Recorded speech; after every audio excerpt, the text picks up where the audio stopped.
Waalaikumsalam warahmatullahi wabarakatuh. Apa kabar? Sehat semuanya ya. Sebelum kita mulai, kita baca doa dulu ya, agar pembelajarannya bisa sesuai dengan yang direncanakan. Berdoa dimulai.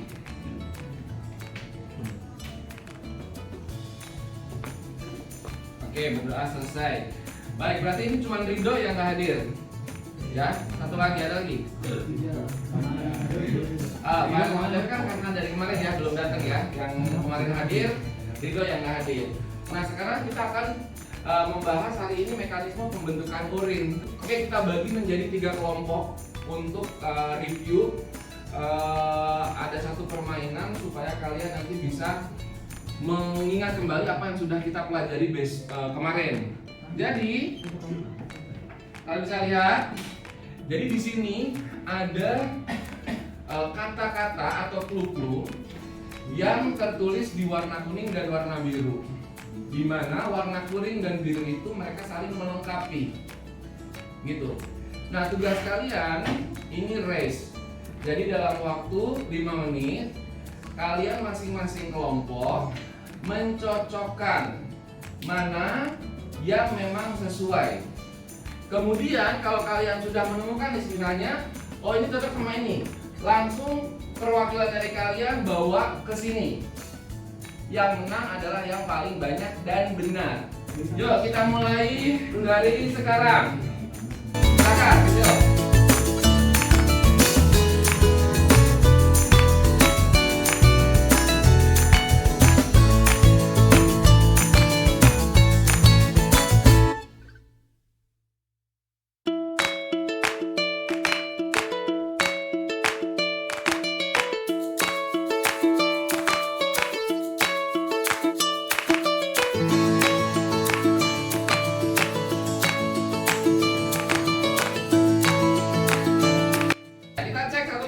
Ya, oke. Untuk grup sini epidermis, lapisan terluar kulit. Benar salah? Benar ya. Penghasil keringat jawabannya di sini sweat gland.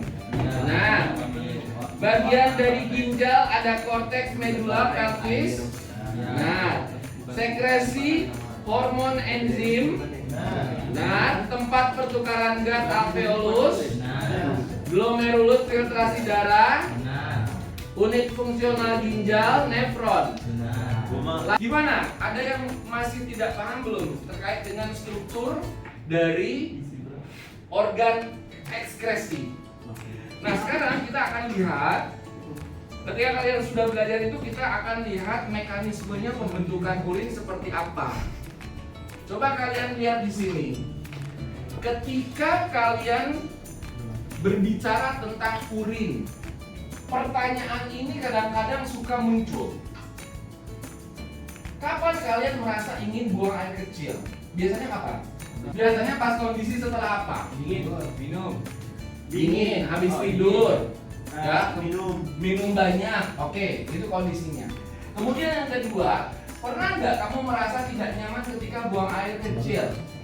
Nah, untuk menjawab itu kita harus paham terkait dengan proses pembentukan urin di mana. Ini ada kasus kita perhatikan bersama terkait dengan kelainan pada ginjal yang tentunya sebagai organ utama pembentukan urin. Terima kasih Anda masih bersama kami di Kompas Pagi Saudara. Ada informasi dari Divisi Nefrologi Kesehatan Anak RSUP sampai saat ini yang masih menyelidiki kasus gagal ginjal pada anak dikarenakan jumlah lonjakan kasus kian meningkat hingga mencapai 100 kasus. Secara medis, penyakit ini dikenal dengan istilah gangguan ginjal akut progresif atipikal. Adapun beberapa gejala yang ditimbulkan akibat penyakit ini antara lain demam, diare, muntah berulang, intensitas buang air berkurang, bahkan anak tidak buang air kecil. Kasus penyakit gagal ginjal ini harus diwaspadai karena dapat menyebabkan penurunan fungsi ginjal secara tiba-tiba. Penyakit ini berkembang dengan cepat dan mendadak sehingga ini disebutkan jika sudah terdeteksi beberapa gejala pada anak maka harus segera dibawa ke rumah sakit terdekat untuk mendapatkan pertolongan. Lebih dari 100 kasus penyakit gagal ginjal akut terjadi pada anak. Belum diketahui penyebab pasti terkait hal ini, namun dugaan sementara berkaitan dengan peradangan sistem organ pasca COVID-19.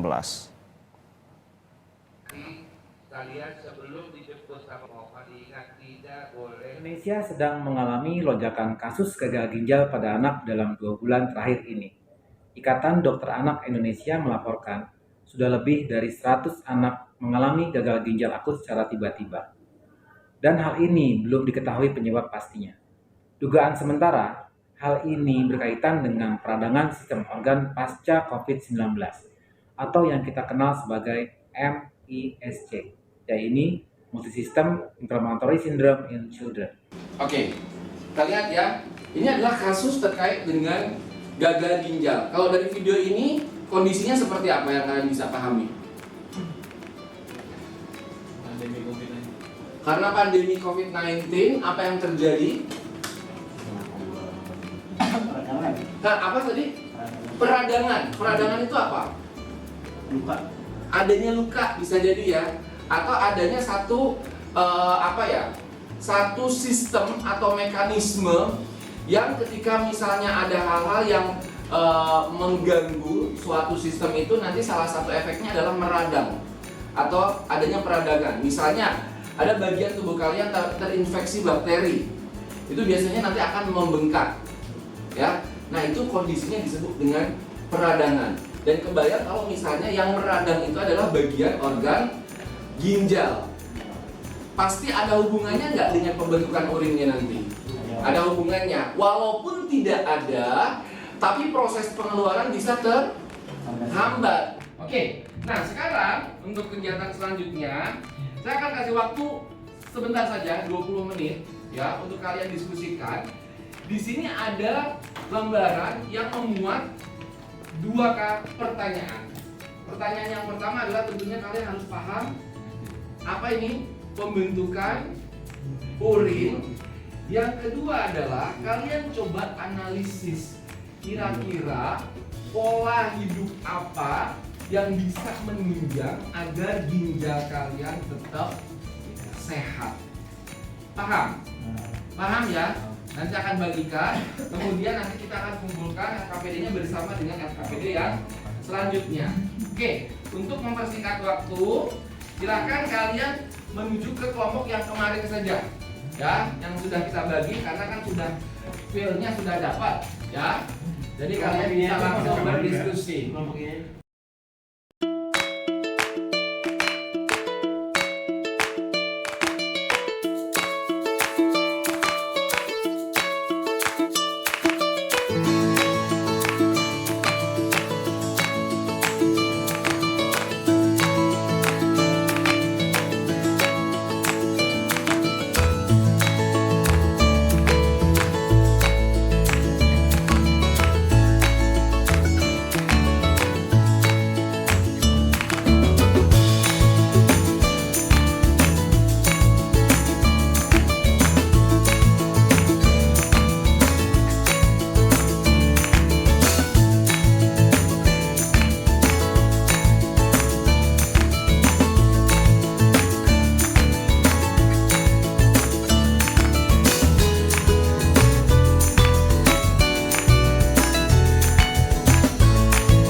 pembentukan urin. Yang pertama ada tahap filtrasi. Jadi proses pembentukan urin dimulai dengan tahap filtrasi darah yang masuk ke ginjal melalui pembuluh darah. Tahapan penyaringan dari limbah dan maksimum bisa dilihat di sini ya. Tepatnya di dalam kapsula Bowman. Bagian yang akan ginjal jadi atas glomerulus dan kapsula Bowman. glomerulus berfungsi mencari zat dan sisa yang terbawa dalam darah dan hubungan syarat serta elektrolit berlebih dari tubuh. Nah, untuk augmentasi pada tahap itu zat yang tidak diperlukan tubuh akan diekspresikan. Dan tahap ini terjadi pada tubulus contortus distal dan tubulus collectivus. Sementara ini berupa filtrasi dan lurus, kalau ada fungsi di sini, di ada kalau ada augmentasi, ini kalau dengan masuk kepada fokus. Ya, jadi berikut merupakan beberapa faktor yang mempengaruhi pembentukan urin. Di sini ada dua faktor, mulai dari faktor internal dan eksternal. Mulai dari internal adanya hormon antidiuretik atau ADH, itu sebagai pemicu reabsorpsi pada ginjal.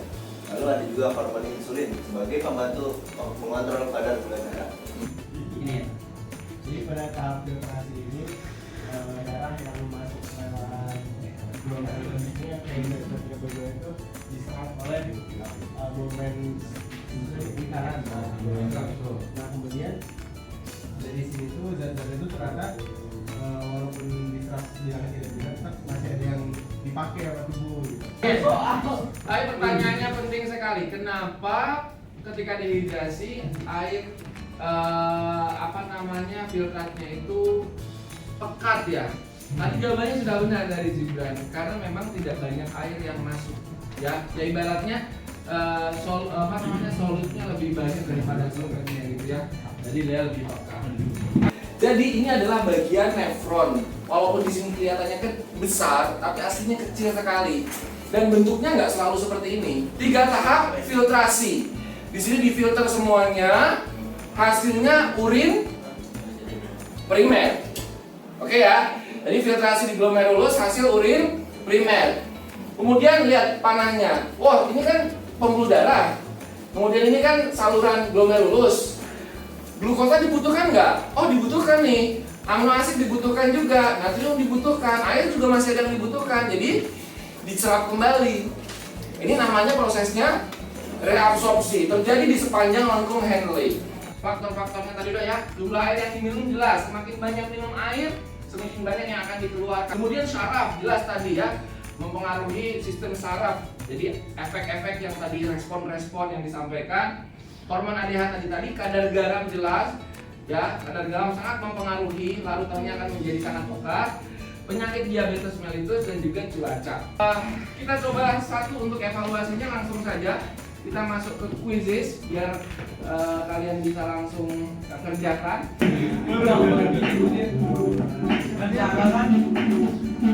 Wow, jadi memimpin sementara.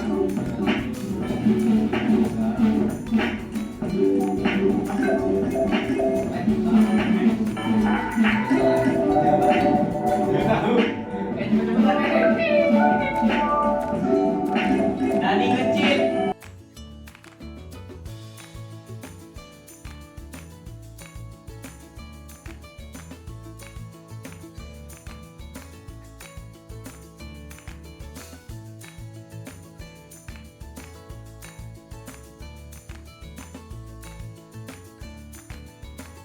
Baik teman-teman, ya perhatikan di sini semua.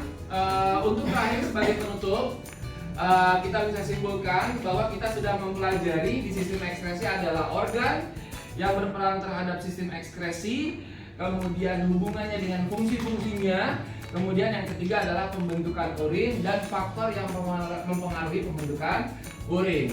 Jadi nanti pembelajaran selanjutnya yaitu tentunya terkait dengan penyakit dan lain sebagainya. Baik, sekarang kita akhiri pembelajaran pada siang hari ini, sore hari ini dengan berdoa bersama-sama. Untuk yang terakhir, kita minta Gazi untuk memimpin doa. Selesai. Ayo semuanya.